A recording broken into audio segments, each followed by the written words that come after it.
Hello, everyone. Welcome to this live. My name is Juan, for those that I haven't met before. So, today we are talking about the final exam.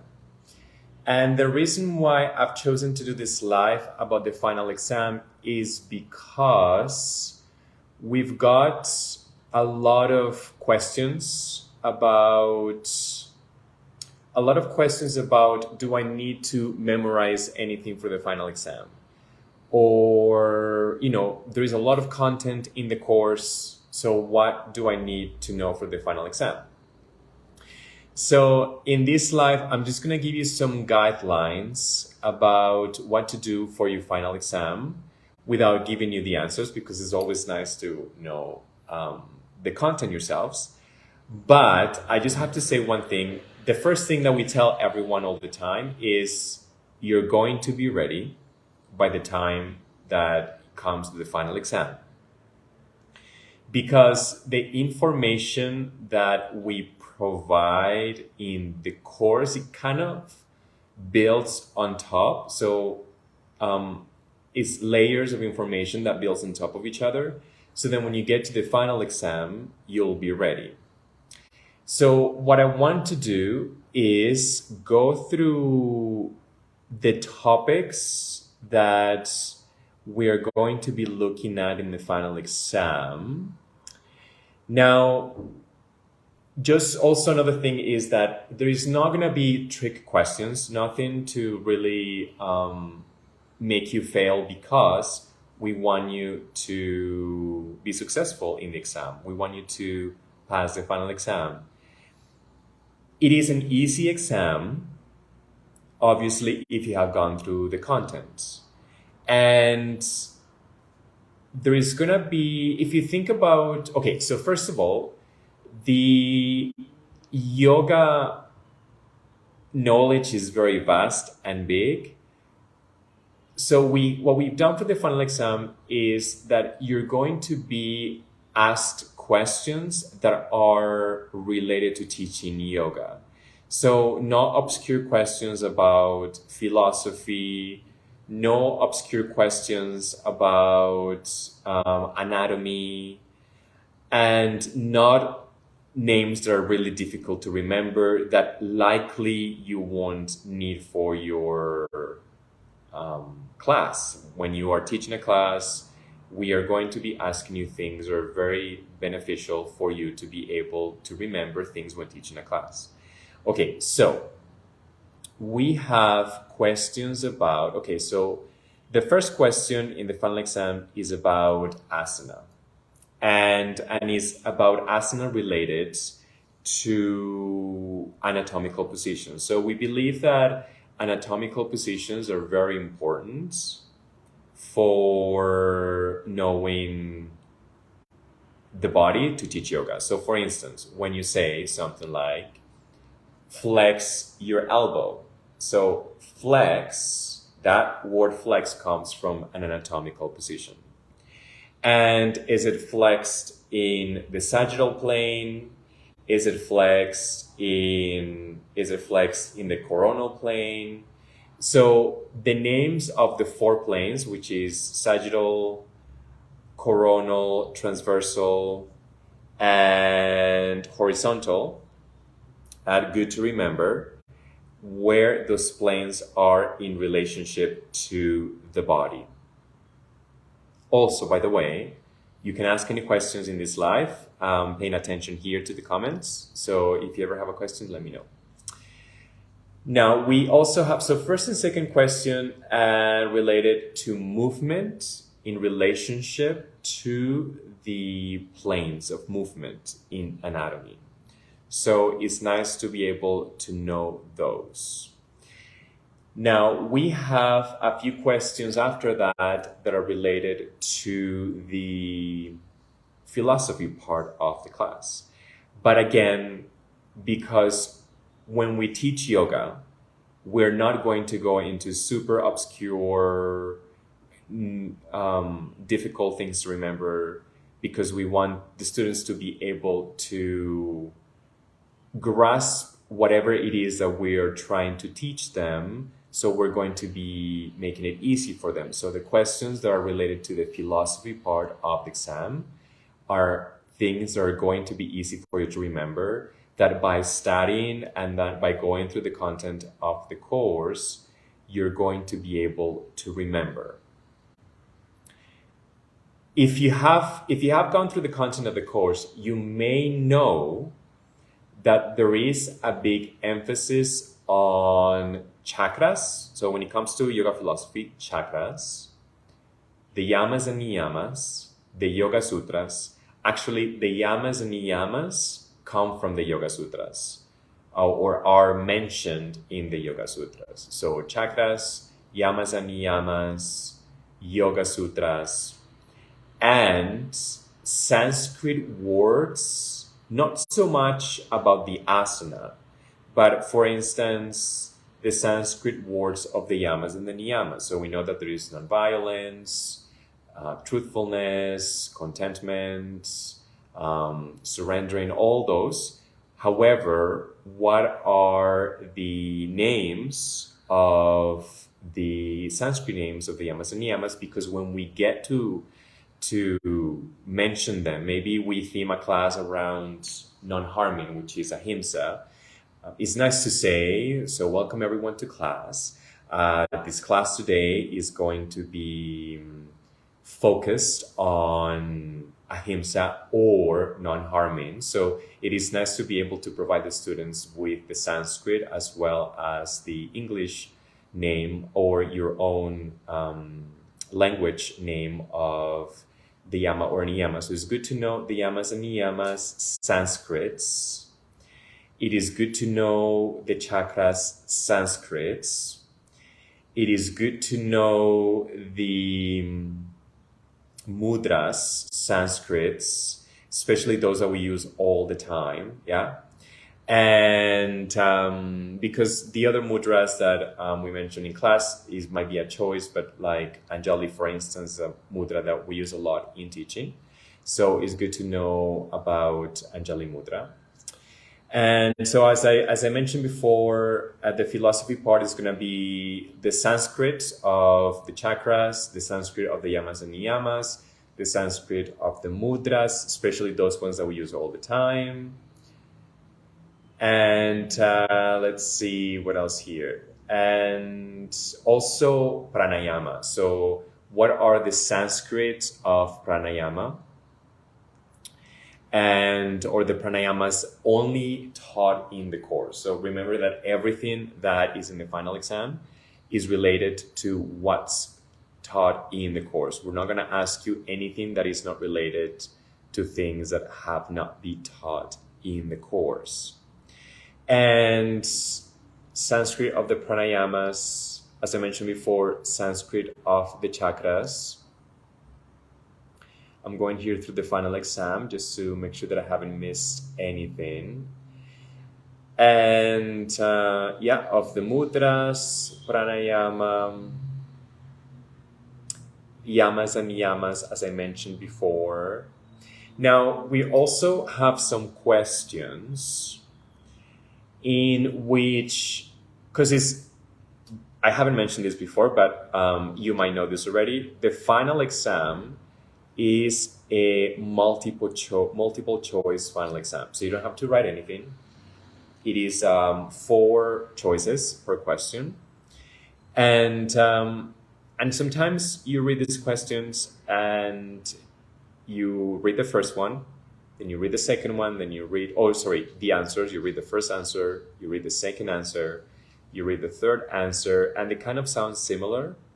So, or they sound like they could all be the right answer. So for some questions, we have also added all the above. So that's another option that you have. So trust your gut. If sometimes all of the questions look like could be the answer, and then there is a fourth one that says all of the above, that could be the answer. So a lot of the times is about trusting your gut, trust that you know the information because you have gone through the course. So something to throw out there for you to remember. And also, the questions in general are going to be more vague than detailed. So we're not going to be asking you for, specifics about a pose or a mudra or how to do something specific. Is mostly about the general information that has been provided in the course. So, for instance, how could you describe the hatha style? How could you describe the vinyasa style? And then they're just going to give you some multiple choice answers. Or what do you think meditation is good for? And then multiple answers. And then what do you think pranayama is good for? And then multiple answers. I'm not saying that those are the actual questions, but could be questions that are similar to that. And also, we have kind of like the big topics in the course. So the big topics are philosophy, history, chakras, pranayama, meditation, asanas. But we have some specific topics throughout the course that maybe are not mentioned as much, like drishti. So if you remember what drishti is, which is, let's say you're in a pose, in an asana, and you're balancing in tree pose, and then the teacher is inviting you to look at a drishti in front of you. So a drishti is a focal point. So then we have little sections in the course that are maybe like 1 page long. They're not very long topics, or like kriyas also, kriyas which are cleansing methods. So we have little topics are small in terms of the course compared to the bigger topics like meditation or pranayama or the asanas. But these little topics are also important to know the general idea of what they are. So if you discover some of these topics in the course that are smaller in comparison to the others, know that we're going to also be asking about them, but from a more general idea. So no need to know the details. Let's continue. And we also, so there is a question about the bandhas. So we have also, that's related also kind of like to a small topic in the course. We have the 3 bandhas. We have the pelvic floor, the belly area, and Jalandhara bandha, which is the neck area. So again, just the general idea of these topics. We have more about, so as I mentioned before, general topics regarding the yamas, also the Sanskrit of the yamas and niyamas, the chakras, and mantras is also a topic that I would say is small in context in the course.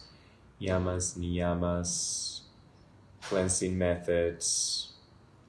We also have general questions regarding Ayurveda, which is also part of the course. And then you'll also will get questions like, because there is everything's in Sanskrit, so there is Sanskrit in pranayama, there is Sanskrit in the asanas, there is Sanskrit in the chakras. All the English words that we have for chakras, for pranayama, for some meditation techniques, all that has its own Sanskrit word. So another reason to remember these Sanskrit words is, besides being able to mention it in class when you're teaching the English version followed by the Sanskrit version, is to know where they belong to. So if, let's say, because for instance, we might mix up the Sanskrit in the exam, we might say, is ahimsa a chakra? Or is ahimsa or which of these words are chakras, or which of these Sanskrit words. There's one that is a niyama, the other ones are chakras. So we're also going to be playing a little bit with the Sanskrit in the final exam, mixing it a little bit just to make sure that you can differentiate which Sanskrit words belong to which category.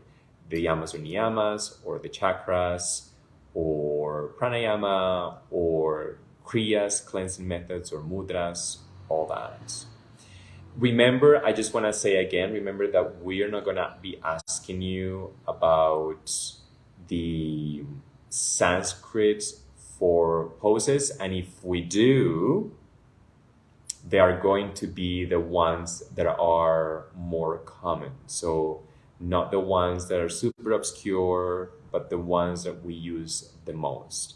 Because remember that, as I mentioned in the beginning, this final exam is for you to kind of reinforce and create that foundation for what you need to start teaching with. So as a beginner teacher, the foundation for you to be comfortable teaching. We also have a few questions around the more ethical part of the program. So in the program, if you haven't got there yet, we have things around assisting and adjusting, ethics when teaching yoga, and we will also be asking you about whatever that you read and learned in these sections.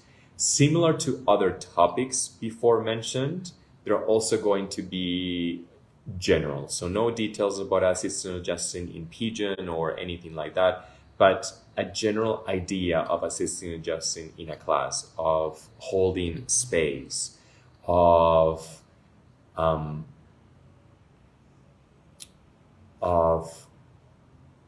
how to connect with the students. And so assisting and adjusting, ethics, also things, and sometimes these things are, once you read the answers that they are giving you, if you're not sure, sometimes they are quite obvious, which the answer is. So I think that sometimes we have made it easier for you to know the answer as well, when we think that maybe, the information maybe came from an article that we posted or something that we wrote, and that not necessarily is to know the details about that article, but the general idea, and also giving you the answers, you will realize which one is the correct answer. So some things were made it easy for you. Some things like the Sanskrit is nice to remember, as I mentioned before, the Sanskrit for things like the chakras or the yamas and niyamas. And let's talk a little bit about anatomy. So at the beginning of this live, I talked a little bit about some of the things from anatomy that we're going to be knowing or asking about is mostly around the planes of movement, just because it is something that we use all the time. All the words that come from anatomy that we use, like flexion, extension, rotation, all that vocabulary comes from anatomy. So it's good to know the words related to movement, because that's what we teach.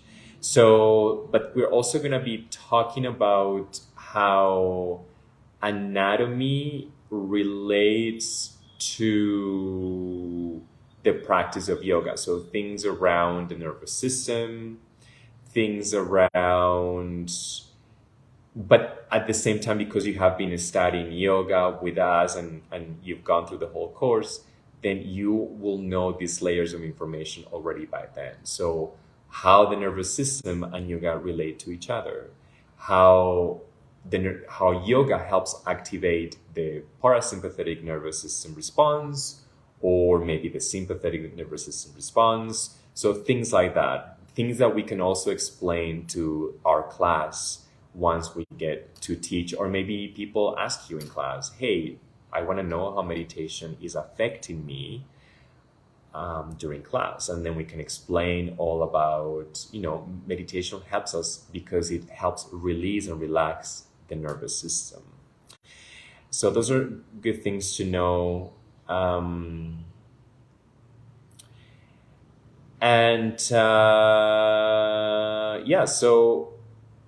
So the exam is kind of like mixed also. All the topics are a little bit mixed. I've gone through this, as I'm talking to you in this live, I've gone through all the questions, and there is history and not history, there is philosophy and pranayama related questions and meditation related questions and asana related questions and ethics and assisting and adjusting, and the little topics that I mentioned like kriya and drishti, and Ayurveda is a bigger topic in our program, but also there is a couple of questions there from Ayurveda. So I hope that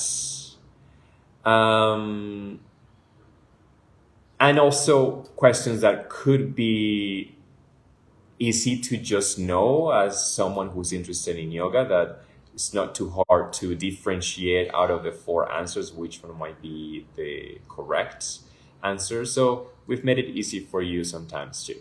So remember that we don't want to make you feel like it is a tricky exam by any means. We want you to succeed. And to be honest, a lot of yoga programs don't require final exam, but we do want to add that to our program because we think it's important to trust the information that we have. But again, because we have chosen to add this final exam, it doesn't mean that it has to be difficult. What else should I say about the final exam? Yeah, trust the information is all there for you. Know that we're going to be asking you generalized ideas about the topics as opposed to detailed topics. There is actually, just because we know that people are very comfortable with asanas and with postures, and maybe this is why a lot of people come to taking a 200-hour program, is because they know their postures. There is actually little information or questions about the postures.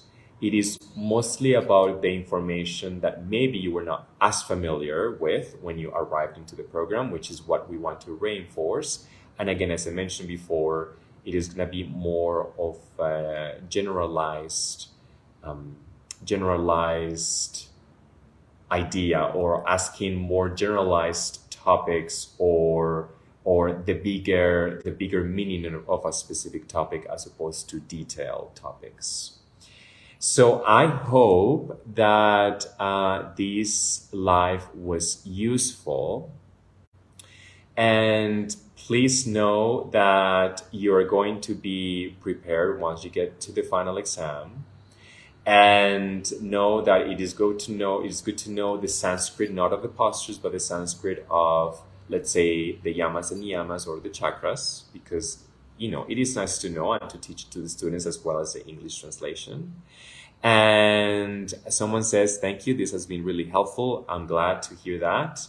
So yeah, know that once I post this, which is gonna go soon, you can keep writing comments, questions on that chat or the comment box, and I will continue to answer them if you need them. So I hope that all of you have a lovely rest of your day, and that this was helpful, and ask me any questions whenever you want, and everyone have a wonderful rest of your day. Bye-bye.